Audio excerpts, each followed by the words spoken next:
그들 가운데로 지나서 가셨다. 이런 제목의 말씀 함께 나누도록 하겠습니다. 오늘 봉독해 주신 말씀은 누가복음 4장 14절에서 20절까지의 말씀입니다. 하지만 설교는 30절까지의 내용을 바탕으로 말씀을 나누도록 하겠습니다. 이 본문을 살펴보게 되면 장소가 두 군데 언급이 되고 있습니다. 우선 14절과 15절에 보면 갈릴리라는 지명이 나오죠. 이 갈릴리라는 지명은 오늘날로 우리 한국으로 비유하자면 경기도에 비교할 수 있는 그런 광역 지명이라고 할 수 있습니다.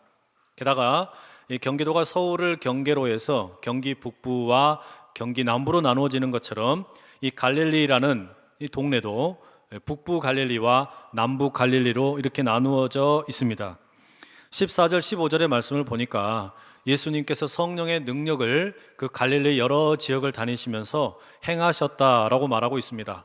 아마도 병든 자들을 고치기도 하시고 또 다양한 이적들을 보여주신 것 같습니다. 그리고 다양한 지역의 회당에 가셔서 말씀을 가르치시는데 이 말씀이 너무나 기가 막히고 은혜로워서 사람들로부터 많은 칭송을 듣게 되셨습니다. 예수님이 금세 이 갈릴리 지역의 유명 인사가 되셨다라는 말입니다. 그리고 16절에 또 다른 지명이 소개되는데 나사렛이라는 동네입니다. 갈릴리가 경기도라면 나사렛은 이 안산시에 비유할 수 있습니다. 우리 안산시가 경기 남부에 위치하고 있는 것처럼 성경에 나오는 이 나사렛이라는 동네도 갈릴리 남부 지역에 위치하고 있는 그런 동네입니다.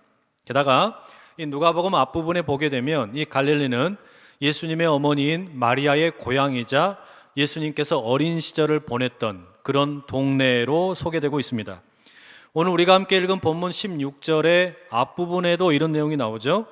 예수께서 그 자라나신 곳 나사렛에 이르사, 말하자면 예수님이 갈릴리의 이곳저곳을 다니시면서 다양한 이적을 보여주기도 하시고 가르침을 주기도 하셨는데, 그러다가 예수님이 자라신 일종의 고향이죠, 나사렛에 들어가셨다라는 겁니다. 그곳에서 무슨 일이 있었습니까?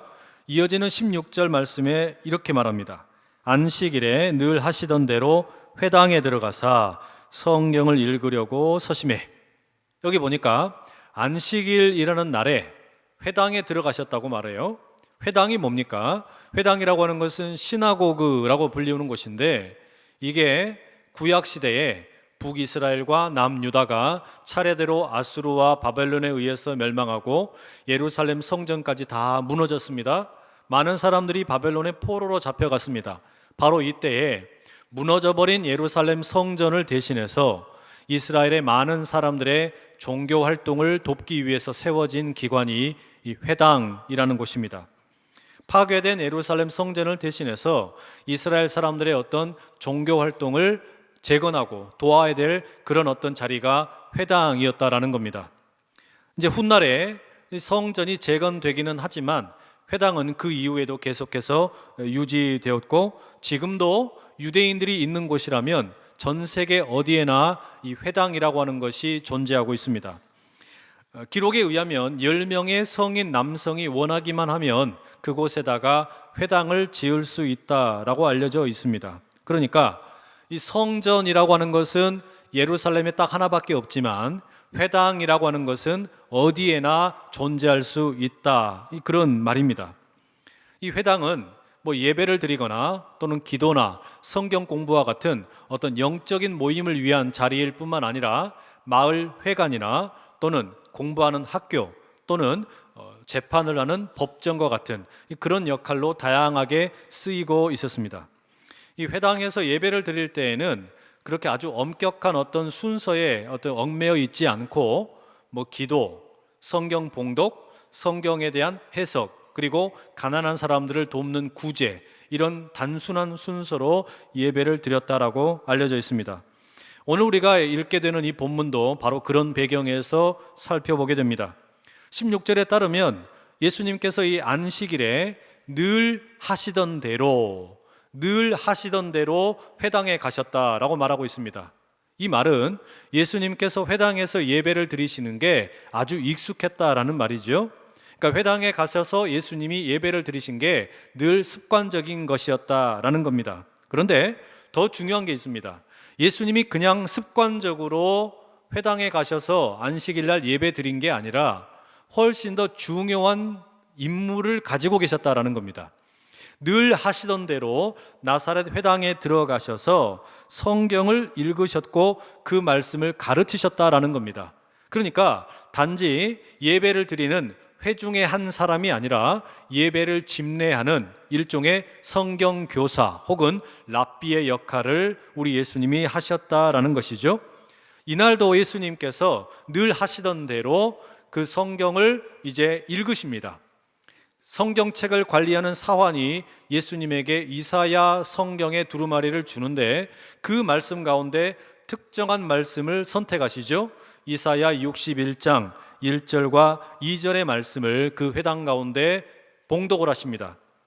주의 성령이 내게 임하셨으니 이는 가난한 자에게 복음을 전하게 하시려고 내게 기름을 부으시고 나를 보내사 포로된 자에게 자유를, 눈먼 자에게 다시 보게 함을 전파하며 눌린 자를 자유롭게 하고 주의 은혜의 해를 전파하게 하려 하심이라 하였더라. 예수님께서 성경을 봉독하셨습니다. 그리고 그 성경책을 관리하는 사환에게 다시 주셨어요. 이제 가장 기대되는 순서가 남아 있습니다. 그게 뭡니까? 이 봉독한 말씀에 대한 해석과 가르침의 시간입니다. 그 회당 안에 모여있던 사람들이 기대감이 있는 겁니다. 듣자 하니까 갈릴리의 수많은 사람들이 예수님의 말씀을 듣고 감동했다고 하는데, 너무 감동해가지고 몇몇 사람은 눈물을 흘리기까지 했다는데, 심지어 예수님을 따라서 여기저기로 동행을 하고 있다고 하는데, 과연 나사렛 회당에 오신 예수님은 어떤 말씀을 들려주실까? 어떤 말씀을 해석해 주실까? 이런 어떤 고조된 기대감과 함께 회당에 모여있는 모든 사람들의 눈빛이 예수님에게로 쏠리게 되었다라는 겁니다. 그 사람들이 그렇게 아주 기대하는 눈빛을 가지고 바라보고 있을 때 예수님이 주시는 가르침은 뭡니까? 21절 아주 짤막하게 이렇게 소개됩니다. 이 글이 오늘 너희 귀에 응하였느니라. 너무 짧아요. 이 성경 말씀 이사야 61장 1절에서 2절의 말씀이 바로 오늘 너희가 듣는 가운데서 이루어졌다라고 말씀을 하시는 겁니다. 바로 오늘 이사야 61장의 말씀이 이 성경을 듣고 읽은 우리 가운데 이루어졌다라고 말씀하시는 거예요. 그럼 여러분, 이사야 61장의 이 내용이 무슨 내용이길래 오늘 이루어졌다라고 예수님께서 말씀을 하시는 겁니까? 이 구약 성경 이사야 61장은 흔히 종의 노래라고 알려져 있습니다. 때가 되면 하나님께서 하나님의 종을 보내시는데, 메시아를 보내시는데, 이 메시아가 이 땅에 오셔가지고 가난한 자, 억압받는 자, 갇힌 자들을 위해서 자유와 해방과 회복의 메시지를 선포해 주신다라는 겁니다. 하나님이 보내신 메시아가 오면 자유와 신분을 회복하게 되는 일종의 희년이 이루어지게 된다라는 겁니다. 50년마다 돌아오는 주빌리, 50년마다 돌아오는 희년의 선포가 하나님이 보내시는 하나님의 종 메시아 그리스도가 오면 이루어진다라는 겁니다. 그런데 바로 그 엄청난 이사야 61장에 예언된 희년의 선포, 자유와 해방의 선포, 회복의 선포가 바로 오늘 나사렛 회당에 모여있는 너희들의 귀에 들린 대로 이루어졌다라는 겁니다. 이 기가 막힌 말씀이잖아요. 야, 오늘 우리가 회복의 말씀을 듣는구나, 자유의 말씀을 듣는구나, 희년의 선포를 듣는구나. 사람들이 감탄을 했습니다. 그럼 이제 우리가 자유를 얻는 거구나, 회복을 경험하는 거구나, 치유를 경험하는 거구나. 사람들이 너무나 은혜로운 말씀에 예수님을 칭송하고 감탄했습니다. 희년이 오늘 이루어진다라고 하니까 자유가 없던 이가 자유를 얻게 되고, 아팠던 사람이 건강을 얻게 되고, 기쁨이 없던 사람이 기쁨을 회복하게 되는 그런 역사가 오늘, 바로 오늘 이루어진다라고 하니 얼마나 큰 은혜입니까? 그런데 한편에서 사람들이 웅성웅성하면서 질문을 서로 주고받습니다. 가만히 따져보는 겁니다. 자, 만약에 오늘 우리에게 자유와 회복의 메시지가 이루어지려면 메시아가 와야 하는데 도대체 메시아가 어디 있냐? 혹시 지금 저기 단상에 서서 성경을 읽고 가르치는 예수가 메시아라는 이야기냐? 예수가 그리스도라는 이야기냐? 예수가 하나님의 종이라는 이야기냐? 아니, 저희 예수는 우리 나사렛 동네에서 어린 시절에 우리랑 함께 발가벗고 놀던 그 예수 아니냐? 목수 요셉의 아들이 아니냐? 얼마 전까지 우리가 갈릴리 지역에서 제일 큰 도시인 세포리스에서 함께 목수일, 건축일을 했던 그 예수가 아니냐? 그런데 어떻게 저 예수가 메시아가 되고 그리스도가 되고 하나님의 종이 될 수가 있느냐? 이 사람들이 논쟁이 일어난 거예요. 서로 간에 옥신각신하는 겁니다. 예수님의 정체에 대해서 인정할 수 없다라는 그런 분위기가 팽배하게 되었습니다. 그 사람들의 논쟁을 가만히 듣고 계시던 예수님이 23절에 이렇게 답변을 하시죠. 개역 개정이 좀 어려워서 새번역 성경으로 읽어드립니다. 너희는 틀림없이 의사야 네 병이나 고쳐라 하는 속담을 내게다 끌어대면서 우리가 들은 대로 당신이 가버나움에서 했다는 모든 일을 여기 당신의 고향에서도 해보시오 하고 말하려고 한다. 여러분, 이게 무슨 의미입니까? 나사렛 사람들이 가지고 있는 속마음을 예수님이 다 읽으신 거예요. 그리고 그대로 이 사람들에게 말씀하시는 겁니다. 무슨 이야기냐? 듣자 하니까 갈릴리 여러 지역을 돌아다니면서 예수 당신이 뭐 기적을 보여줬다며, 특별히 가버나움이라는 곳에서는 여러 가지 이적을 많이 보여줬다며, 그거 여기서도 한번 보여줘봐, 기적을 한번 보여줘봐, 병든 사람들 고쳐보고 또 기적도 한번 보여줘봐, 그러면 당신이 하나님의 종이요 메시아요 그리스도라는 거 우리가 조금 인정할 수 있을 것 같다. 그거 못 보여주면 우리는 믿을 수 없겠다. 쉽게 말해서 여러분, 기적을 보여주면 당신이 메시아라고 하는 거 우리가 믿어보려고 노력하겠지만 그게 아니면 지금 당신은 신성 모독죄를 범한 것이다 경고하는 겁니다. 이게 사람들의 마음에 있는 것인데 그것을 예수님이 그대로 다 까발려 버리셨다라는 겁니다. 여러분, 이 고향 사람들의 반응을 우리가 이해 못할 게 아니지 않습니까? 사실 그러지 않습니까, 여러분? 어린 시절부터 함께 늘 발가벗고 뛰어놀던 그 깨복쟁이 친구 예수가 어느 날 갑자기 나타나가지고 내가 하나님의 종이다, 메시아다, 그리스도다, 내가 희년을 선포하러 왔다, 자유와 치유와 은혜를 전하러 왔다 이러니까 이 사람들이 얼마나 당황스럽습니까? 희년이 오늘 너희들이 듣는 가운데 너희 귀에 이루어졌다? 당황스러운 거예요. 당연히 믿어지지가 않죠. 어떻게 그게 믿어질 수 있겠습니까? 그래서인지 모르지만 선지자가 자기 고향에서는 환영받지 못한다라는 그런 말씀은 참 진리입니다. 다른 데서는 인정받는데 이상하게 고향에 가면 인정받지 못하는 경우가 너무너무 많다라는 겁니다. 다른 동네에서는 어쩔지 모르지만 고향에 가서 설교할 때는 은혜를 끼치는 게 참 어렵다, 그런 이야기예요.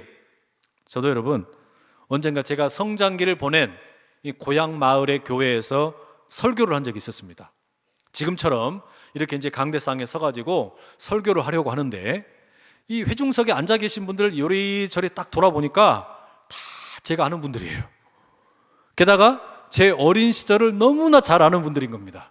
제가 얼마나 찌질이었는지, 얼마나 못난 또 나쁜 짓을 많이 했는지 속속들이 알고 있는 분들이 여기저기 앉아가지고 두 눈으로 저를 다 노려보고 계시는 겁니다.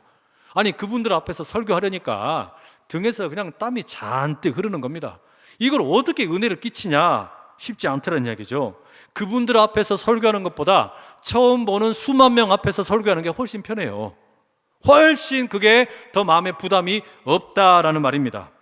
이게 지금 고향 사람들이나 예수님 사이에서 충분히 일어날 수 있는 일이라는 이야기죠. 그런데 예수님께서 바로 그 고향 사람들에게 어떤 대응하시는 모습을 보면 좀 지나치다 싶은 면이 좀 있어요. 왜 그렇습니까? 너무 과격하신 거예요. 그 회당에 모여있는 사람들에게 예수님이 구약 성경에 나오는 엘리야와 엘리사 시대에 있었던 이야기를 들려주십니다.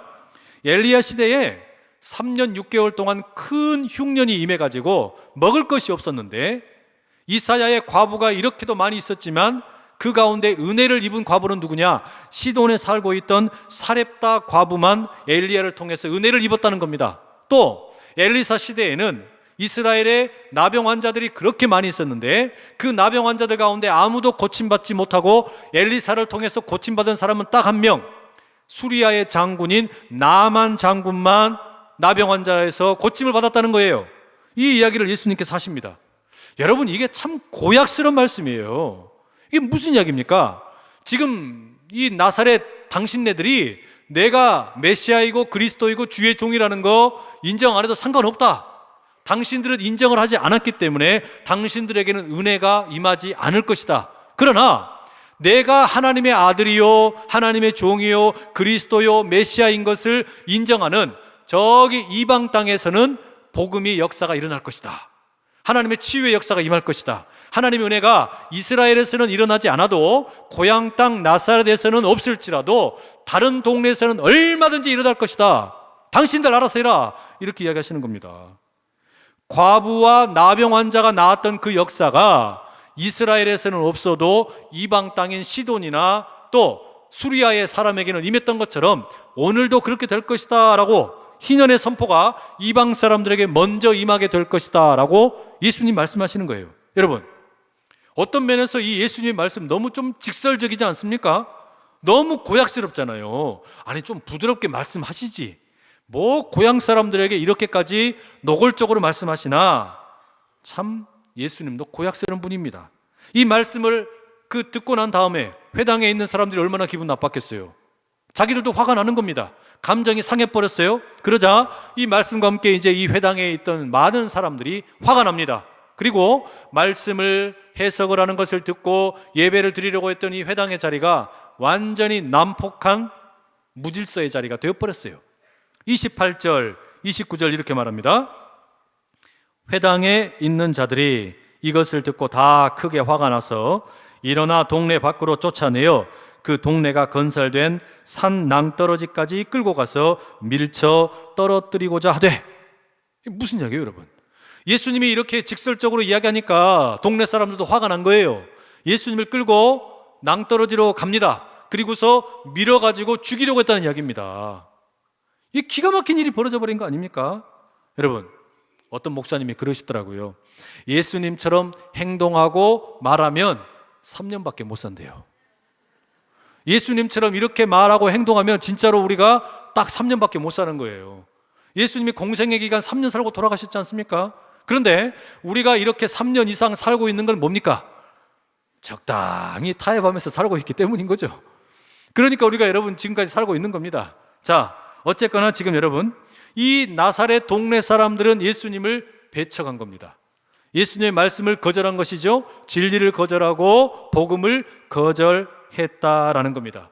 예수님을 너무나 잘 알았기 때문에 이들은 예수님을 받아들이지를 못했어요. 그런데 고향 나사렛 사람들이 예수님을 배척한 것처럼 어쩌면 예배를 드리는 우리도 예수님을 배척하는 경우가 참 많아요. 예수님 믿지 않는 사람들이 예수님을 배척하는 게 아니라 예수님을 알다고 안다고 하는 사람들, 예수님을 믿는다고 하는 사람들, 예수님께 나와서 예배드리고 찬양하고 기도하는 우리들이 예수님을 모른 척 배척하는 경우가 훨씬 더 많다라는 이야기입니다. 언젠가 제가 제 아내 그 외할머니 성함 가르쳐 드렸죠. 이 할머니가 교회를 다니지 않으셨는데 이 손녀딸이 목사가 되려는 사람하고 결혼한다. 그러니까 걱정이 그렇게 많이 되셨나 봐요. 이 목사가 된다는 게 어떤 건지는 잘 모르시겠고 그냥 영업이나 잘 되려나, 장사나 잘 되려나, 이게 그냥 어떤 장사처럼 생각하셨던 것 같아요. 그래서 걱정이 되셔가지고 저희 신혼집에 한번 찾아오신 적이 있으셨어요. 이제 저희 집에 오셨는데 뭐 집이 뭐 얼마나 컸겠습니까? 10여 평 되는 자그마한 집, 돌아볼 것도 없습니다. 한 바퀴 삥 돌면 끝인데 앉으시지도 않고 이 방 저 방 주방까지 왔다 갔다 하시면서 그냥 안절부절 하시더라는 겁니다. 그때 이모님과 또 우리 제 아내가 이렇게 함께 있었는데 저는 없었어요. 나중에 들은 이야기입니다. 그때 그 거실의 TV에서 영화가 하고 있었는데 마침 모세에 대한 이야기가 영화로 만들어진 그런 작품이 방영되고 있었답니다. 모세가 지팡이를 쫙 내밀어 가지고 홍해가 갈라지고 그 홍해로 사람들이 지나갑니다. 그리고 살아남아가지고 막 춤추고 노래하고 잔치하는 내용이 쫙 펼쳐지는 거예요. 그런데 이 할머니께 이 내용을 보면서 이제 뭐 이모님들이나 제 아내나 설명을 해드린 거예요. 어머니, 할머니, 저게 교회에서 믿는 성경 이야기고 저것을 믿는 거라고, 저게 성경 이야기라고 이렇게 가르쳐 드렸어요. 그런데 이때 우리 할머니가 치매가 조금 있으셨어요. 근데 그걸 다 들으시더니 뭐라고 말씀하셨냐? 야야, 사람들이 저 정도는 모여야 장사가 될 낀데 한 사람당 1,000원만 해도 얼마고? 이렇게 이야기하셨다는 거예요. 나중에 제가 그 이야기를 듣고 얼마나 웃겼는지 배꼽 빠지게 웃었어요. 그런데 여러분, 가만히 이 이야기를 돌이켜놓고 보니까 이게 참 귀한 가르침이더라고요. 무슨 이야기냐면, 제가 하나님보다 사람 숫자를 더 의지할 수도 있겠구나, 하나님보다 돈을 더 의지할 수도 있겠구나, 하나님보다 눈에 보이는 기적을 더 따르려고 할 수도 있겠구나. 여러분, 이게 누구나 그럴 수 있는 겁니다. 바로 그런 생각이 우리 마음에 들어오게 되면, 지배하게 되면 무슨 일이 생기는 겁니까? 예수님을 안다고, 예수님을 믿는다고 말하는데 사실은 예수님을 배척해버리는 거예요. 돈 때문에, 사람 숫자 때문에, 눈에 보이는 어떤 현혹되는 현상 때문에 우리가 예수님을 배척할 수도 얼마든지 있다라는 이야기입니다. 예수님을 믿는다고 말하지만 내가 원하지 않는 말씀을 배척합니다. 예수님을 믿는다고 말하지만 내가 원하지 않는 희생은 배척하는 겁니다. 내가 예수님을 믿는다고 말하지만 원하지 않는 겸손은 배척을 하는 겁니다.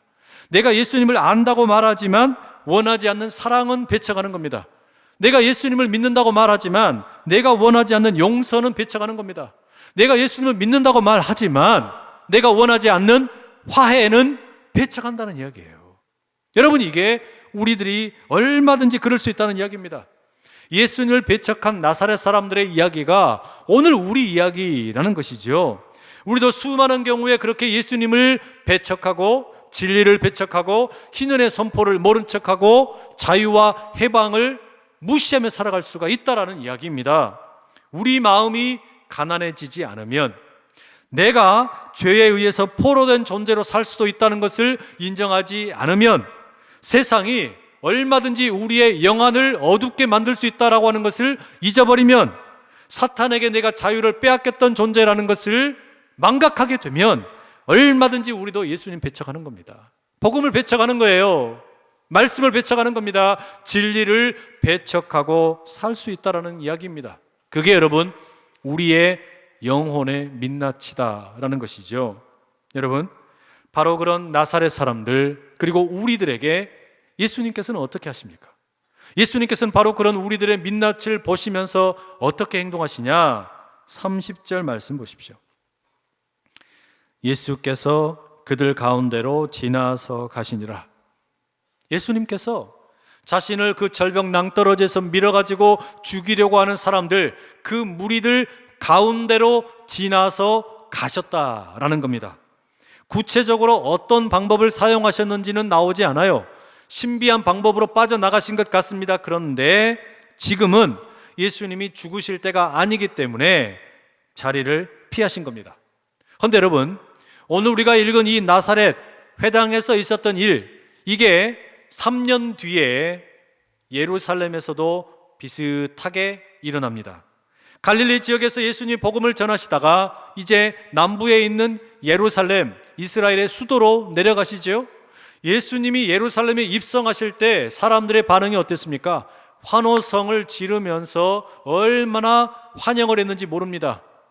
자신들의 겉옷을 벗어가지고 길가리에 깔고 종려나무 가지를 잘라다가 길에 깔고 흔들면서 호산나 다윗의 자손이여 어서 오시옵소서 환영하고 또 환영합니다. 마치 나사렛 사람들이 처음에 예수님을 감탄하며 좋아했던 것과 비슷한 모습을 보입니다. 그러나 얼마 지나지 않아서 사람들의 환호성과 찬송 소리는 비난으로 바뀌게 되고 의심으로 바뀌게 되고 침뱉음으로 바뀌게 됩니다. 예수님께서 법정에서 불의한 재판을 받으실 때 예루살렘 사람들은 진리를 거부합니다. 예수님을 배척합니다. 예수님을 십자가에 못 박으시오, 십자가에 죽이시오 소리를 질렀다라는 이야기예요. 그렇게 여러분, 예수님께서는 나사렛 사람들에 의해서 낭떠러지 절벽으로 끌려 올라가셨던 것처럼 예루살렘에서 또 다른 언덕 골고다로 끌려가셨습니다. 그때 예수님께서는 십자가를 짊어지셨습니다. 십자가를 끌고 수많은 무리들 가운데로 지나서 골고다 언덕으로 가셨다라는 이야기예요. 나사렛에서 사람들 가운데로 지나서 가셨던 이유가 바로 이것 때문입니다. 바로 이때를 위함이었습니다. 사람들 가운데로 십자가를 짊어지고 지나가시기 위해서 예수님께서는 나사렛에서 피하셨다라는 이야기입니다. 사랑하는 여러분, 이게 우리 주님의 놀랍고도 귀한 사랑입니다. 우리는 우리 주님을 나사렛 사람들처럼 배척했는데, 예루살렘 사람들처럼 외면했고 모른 척했는데, 우리 주님께서는 우리 모두를 살리시기 위해서 십자가를 짊어지고 우리들 가운데로 지나서 가시기 위해서 나사렛에서 잠시 피하셨다가 십자가를 들고 지나가시는 겁니다. 예루살렘 사람들을 그 가운데로 지나서 가시는 겁니다. 그리고 오늘 예배 자리에 나와 있는 우리들 가운데로도 우리 예수님께서 지나가고 계시는 겁니다. 우리는 여전히 예수님을 배척하고 여전히 말씀을 모른 척하고 여전히 진리를 따라 살려고 하지 않는데도 불구하고 예수님께서는 그 불의한 사람들 가운데로 지나서 십자가를 들고 지나가고 계신다는 이야기예요. 여러분, 내가 예수님 믿는다고 하면서도 복음을 모른 척하는데, 말씀을 모른 척하는데, 그럼에도 불구하고 예수님은 여전히 우리들 가운데로 지나가고 계신다는 이야기예요. 왜 그렇습니까? 우리 가운데 다시 진리를 선포하기 위해서입니다. 우리 가운데 희년을 선포하기 위해서입니다. 자유와 회복과 은혜의 말씀을 전하시기 위해서 십자가를 들고 십자가를 짊어지고 우리들 가운데로 지나서 가고 계신다는 이야기입니다. 여러분, 오늘 이 예배 자리 가운데 우리들 가운데로 지나가고 계시는 그 예수님을 볼 수 있으시기를 축복합니다. 그 영안이 열리시기를 축복합니다. 그 지나가시는 예수님의 옷자락이라도 붙잡으실 수 있기를 축복합니다. 마치 엘리야 시대의 사렙다 과부처럼, 엘리사 시대의 나아만 장군처럼 성령의 시대에 우리 예수님의 옷자락이라도 붙잡으셔서 그 기적이 오늘 우리 가운데도 다시 일어날 수 있기를 간절히 축복합니다. 지금 이 시간에도 우리들 가운데로 예수님께서는 다니고 계신다는 이야기예요. 그 주님을 볼 수 없는 눈이 있어서 문제인 것이지, 우리의 눈이 닫혀 있어서 문제인 것이지, 듣지 못하는 귀여서 문제인 것이지, 예수님은 지금도 우리 가운데로 지나고 계십니다. 지나가시는 그 주님 옷자락을 붙잡으면 우리에게 사렙다 과부의 은혜가 엘리야 시대에 임했던 것처럼, 나아만 장군의 은혜가 엘리사 시대에 임했던 것처럼, 오늘 우리에게도 우리가 가지고 있는 문제가 육신의 문제이든지 마음의 문제이든지 영적인 문제이든지 상관없이 우리 주님께서 만져주심으로 회복의 역사가, 자유의 역사가, 해방의 역사가 오늘 우리 가운데 임할 줄로 믿습니다. 여호와의 유월절이라는 찬양이 있지요. 이 찬양의 가사가 참 아름답습니다. 지극히 높은 주님의 나 지성소로 들어갑니다. 세상의 신을 벗고서 주 보좌 앞에 엎드리리. 내 주를 향한 사랑과 그 신뢰가 사그러져 갈 때 하늘로부터 이곳에 장막이 덮이네. 이곳을 덮으소서, 이곳을 비추소서. 내 안에 무너졌던 모든 소망 다 회복하리니 이곳을 지나소서, 이곳을 만지소서. 내 안에 무너졌던 모든 예배 다시 살아나리리. 여러분, 이곳을 지나소서, 이곳을 덮으소서. 내 무너졌던 예배를 회복시켜 주시고 내 상한 몸을 고쳐주시고 내 마음을 고치시는 그 주님, 오늘 그냥 가지 마시고 내가 주님 붙잡기 원하나이다, 주님의 옷자락 붙잡기 원하나이다. 우리 주님의 그 은혜가 예배하는 여러분 모두 가운데 임하기를 간절히 축복합니다. 나는 예수님 배척했지만, 나는 예수님 모른 척했지만, 그럼에도 불구하고 우리들 사이로 다니시는 그 주님, 그 주님의 역사가 오늘 우리 모두에게 임하기를 간절히 축복합니다. 사랑하는 아버지 하나님, 세상 유혹에 사로잡혀 자유를 잃어버리고 마음이 삐뚤어지고 사탄 마귀에 의해서 포로가 되어 살아가면서도, 죄에 의해 눌려 있으면서도 우리가 예수님을 배척할 때가 얼마나 많았습니까? 진리를 모른 척하고 자유와 회복의 말씀을 싫어하고 희년의 선포를 듣기 싫어하는 영적인 눈이 어두워져 버렸고 귀를 닫고 살아갈 때가 얼마나 많았는지 모릅니다. 주님, 그럼에도 불구하고 우리들 가운데로 십자가를 짊어지시고 지나가시는 우리 주님을 우리가 보게 하여 주시옵소서. 지나가시는 그 주님의 십자가를 만지게 하여 주시옵소서. 예수님의 옷자락을 붙들게 하여 주시옵소서. 그리하여 주님, 우리가 주님으로 인하여 자유와 해방과 회복의 은혜를 경험하게 하여 주시옵소서. 예수 그리스도의 이름으로 기도드립니다. 아멘.